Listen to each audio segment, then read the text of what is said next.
अस्सलाम वालेकुम। Welcome to another biology lecture. और आज की इस वीडियो के अंदर हम एनिमल लाइक प्रोटिस्ट को इन जनरल स्टडी करेंगे और फिर एनिमल लाइक प्रोटिस्ट में एक स्पेसिफिक टाइप है जिन्हें फ्लैजिलेट्स कहा जाता है, उन्हें ज़रा डिटेल से देखेंगे। सबसे पहले मैं आपको बता दूं कि मैंने पिछले लेक्चर में आपको बताया था कि प्रोटिस्ट जो हैं वो बहुत वैरायटी के होते हैं। Very diverse form of protist are there. यानी कुछ प्रोटिस्ट ऐसे हैं जो एनिमल के जैसे हैं, एनिमल नहीं हैं बट एनिमल के जैसे हैं। कुछ प्लांट नहीं हैं बट प्लांट के जैसे हैं। कुछ फंजाई नहीं हैं बट फंजाई के जैसे हैं। कुछ प्रोटिस्ट ऐसे हैं जो प्लांट और एनिमल दोनों के जैसे हैं, जैसे यूग्लिना हो गया। इसमें variety of living organism kingdom protista में डाले गए हैं जो कहीं पर फिट नहीं आते थे। स्पेसिफिक क्वालिटी क्या है प्रोटिस्टा की कि ये टिश्यू फॉर्मेशन नहीं करते। They lack true tissue system. ठीक है, इनमें टिश्यू नहीं होते। एनिमल लाइक प्रोटिस्ट को देखते हैं। एनिमल लाइक प्रोटिस्ट नाम से जाहिर है कि ये कैसे होंगे, ये एनिमल के जैसे होंगे। एनिमल नहीं है बट कुछ क्वालिटीज़ इनमें एनिमल के जैसे होंगे। इन्हें प्रोटोजोआ भी कहा जाता है। Proto mean first and zoa mean animal like. So they are believe to be the first organism from which animals evolved. Okay, animal like protist ये हैं क्या? They are single celled eukaryotes. ये single celled हैं, यानी ये unicellular होते हैं। जितने भी एनिमल लाइक प्रोटिस्ट हैं वो सिंगल सेल्ड होते हैं। कॉलोनी के फॉर्म में प्रेजेंट हो सकते हैं बट होते सिंगल सेल्ड हैं। और ये eukaryotes and definitely true nucleus और ऑर्गेनेलीज प्रेजेंट होते हैं that share some traits with animals. और क्योंकि ये एनिमल लाइक प्रोटिस्ट हैं तो इनके कुछ करेक्टरिस्टिक्स एनिमल के जैसे होने चाहिए, जैसा कि they are like animals, they can move. Animal के जैसे ये मूव कर सकते हैं। इसके अलावा दे आर हेट्रोट्राफ्स, और ये अपनी खुराक खुद नहीं बना सकते, ये दूसरे सोर्सेज पर रिलाई करते हैं। जैसा कि एनिमल दूसरे सोर्सेज से खुराक हासिल करते हैं, ये भी दूसरे सोर्सेज से अपनी खुराक बनाते हैं, लेते हैं, फैगोसाइटोसिस के ज़रिए लेते हैं, पैरासाइट हो सकते हैं। They are heterotrophs. ये दो क्वालिटीज़ इनको एनिमल के जैसा बनाती हैं बट ये एनिमल नहीं है क्योंकि ये यूनिसेलुलर हैं और इनमें ट्रू टिश्यू लैक कर रहे हैं। ओके, क्लासिफिकेशन की गई है एनिमल लाइक प्रोटिस्ट को, फर्दर क्लासीफाई किया गया है। और ये classification on the basis of locomotory organ है कि ये कैसे मूव करते हैं। सबसे पहली क्लासिफिकेशन में जो ग्रुप आता है उनमें फ्लैजिलेट्स आ जाते हैं, जो आज हम थोड़ा सा डिटेल में देखेंगे। फिर एमीबोजोआए आ जाते हैं जिनमें सीडोपोडिया की वजह से जो मूव करते हैं। फोरामिनिफर्स आ जाते हैं, इनमें भी सीडोपोडिया प्रेजेंट होते हैं बट इनके कुछ शेल्स होते हैं, उनमें पोर्स भी होते हैं। सिलिएट्स आ जाते हैं जो सिलिया की वजह से मूव करते हैं। एंड एपिकॉम्प्लेक्सन्स आ जाते हैं जो अपनी लाइफ साइकिल में स्पोर्स की फॉर्मेशन करते हैं। Let's talk about flagellates. इनको हम बारी बारी बाद में स्टडी करेंगे। फ्लैजिलेट्स को देखते हैं। फ्लैजिलेट्स नाम से जाहिर है कि इनमें कोई फ्लैजेला प्रेजेंट होगी, राइट। फ्लैजिलेट्स को जू फ्लैजिलेट, काइनेटोप्लास्टिड और मेस्टिजियोफोरा ये सारे नाम दिए जाते हैं। जनरल कैरेक्टरिस्टिक्स की अगर हम बात करें तो फ्लैजिलेट्स में सबसे पहले हम देखते हैं हैबिटेट क्या है, यानी फ्लैजिलेट्स कौन सी जगह पर इनकी रहाइश होती है, कहाँ पर आपको ये ज़्यादा मिलेंगे। हैबिटेट इनकी क्या है? They are found in lakes, ponds और मॉइस्ट और डैम्प सॉइल।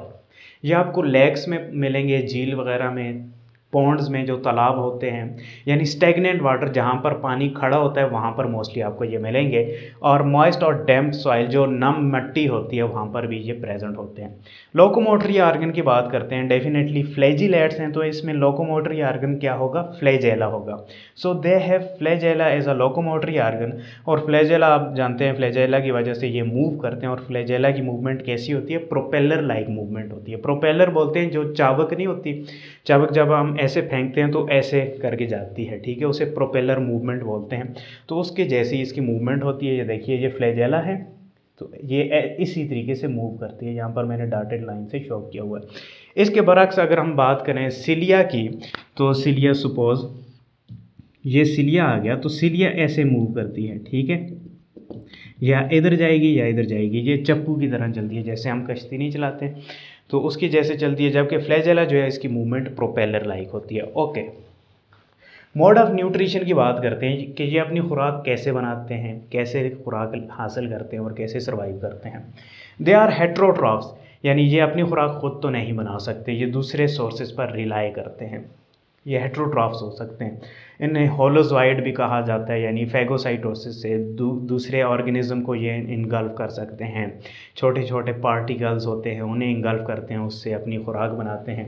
फ्री लिविंग, इनमें आपको फ्री लिविंग ऑर्गेनिज्म ही मिलेंगे। फ्री लिविंग का मतलब ये है कि जो दूसरे ऑर्गेनिज्म पर डिपेंड नहीं करते। जैसे कुछ ऑर्गेनिज्म होते हैं जो ऑब्लिगेट पैरासाइट होते हैं, जो दूसरे लिविंग ऑर्गेनिज्म की बॉडी के अंदर रहते हैं, बॉडी से बाहर निकल जाएं तो वो सर्वाइव नहीं कर सकते। So those are not free living. ये फ्री लिविंग भी आपको मिलेंगे इसमें। इसके अलावा मोस्टली जो हैं फ्लैजिलेट्स हैं वो क्या हैं, पैथोजेनिक होते हैं, यानी डिजीज़ काज करते हैं। और इसकी एक एग्जांपल है ट्राइपेनोसोमा, जो कि ह्यूमन के अंदर African sleeping sickness disease cause करते हैं। ओके, डिजीज़ की बात करें तो जैसे मैंने बताया ट्राइपेनोसोमा एक प्रोटिस्ट है। कौन सा प्रोटिस्ट है, फ्लैजिलेट है, जो कि अफ्रीकन स्लीपिंग सिकनेस डिजीज़ काज करता है ह्यूमन के अंदर। अफ्रीकन स्लीपिंग सिकनेस डिजीज़ में क्या होता है कि ट्राइपेनोसोमा आपकी बॉडी के अंदर इंटर होता है, एक इंसेक्ट है जिसके ज़रिए आपकी बॉडी के अंदर इंटर होता है और फिर ब्लड में इंटर होने के बाद रेड ब्लड सेल्स और मैक्रोफेजेस को इन्फेक्ट करता है, उसमें जाकर रेप्लिकेशन करता है, और जिसकी वजह से आपकी बॉडी के अंदर जो ग्लूकोज है उसकी ट्रांसफॉर्मेशन नहीं हो सकती वन प्लेस टू अनदर, क्योंकि रेड ब्लड सेल के ज़रिए मोस्ट ऑफ द ट्रांसफॉर्मेशन हो रही होती है। सो वो अगर काम नहीं करेंगे तो एनर्जी दूसरे पार्ट ऑफ बॉडी में नहीं जाएगी, जिसकी वजह से आपकी बॉडी में सख्त फटीग हो जाती है, थकावट हो जाती है, आप कोमा में चले जाते हैं। जैसे एक नींद की कंडीशन होती है, वहाँ से इसका नाम पड़ा है अफ्रीकन स्लीपिंग सिकनेस। और अफ्रीकन यानी ये फर्स्ट टाइम अफ्रीका में डिस्कवर हुई ये disease. So that's why it is called African sleeping sickness. और इवेंचुअली इस डिज़ीज़ में जो है डेथ हो जाती है, बहुत डेंजरस डिज़ीज़ है। रिप्रोडक्शन की बात करें तो एसेक्सुअल रिप्रोडक्शन फ्लैजिलेट्स में आपको नज़र आएगी, जो कि बाइनरी फिशन के ज़रिए होती है। एक सेल दो में डिवाइड होते हैं। बाइनरी फिशन और माइटोसिस में थोड़ा बहुत फ़र्क है, फिर किसी लेक्चर में देखेंगे।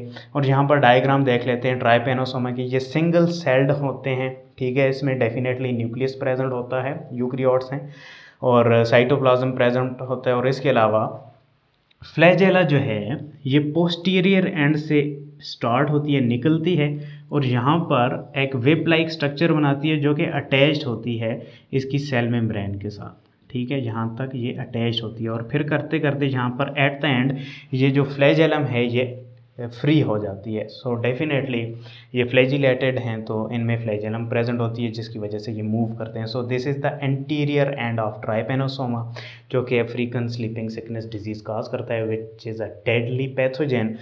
And that's all for today lecture. Hopefully आपको लेक्चर समझ में आया होगा। नेक्स्ट लेक्चर तक के लिए मुझे इजाज़त दें। शुक्रिया। अल्लाह।